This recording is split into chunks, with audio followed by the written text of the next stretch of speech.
কালকে যদি রায় আপনাদের পক্ষে আসে আপনারা কি ছেড়ে চলে যাবেন? অবশ্যই না। আমরা এখানে কোনো রায়ের জন্য কোনো মেয়র পদের লোভে পড়ার জন্য আসি নাই। এখানে কালকে আমাদের পক্ষে রায় আসবে কি আসবে না সেটা কোনো মুখ্য বিষয় না।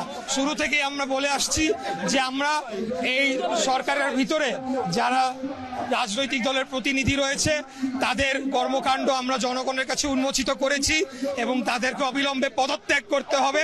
এটা হলো আমাদের প্রধান দাবি, প্রধানতম দাবি।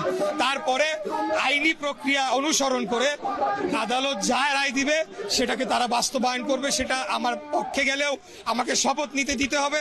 আর যদি না হয় তাহলে আমরা পরবর্তী আইনি পদক্ষেপ নিয়ে আমরা আপিলেট ডিভিশনে যাব। এই হলো কি আমাদের দরকার, কিন্তু ওটা মুখ্য না। মুখ্য হলো যে এই সরকারকে বুঝতে হবে যে এই উপদেষ্টা পরিষদ নিয়ে তারা নির্বাচন করলে বিএনপি এটা মেনে নিবে না, জনগণ মেনে নিবে না। এখানে সুষ্ঠু, স্বাভাবিক, নিরপেক্ষ নির্বাচন হবে না। এটা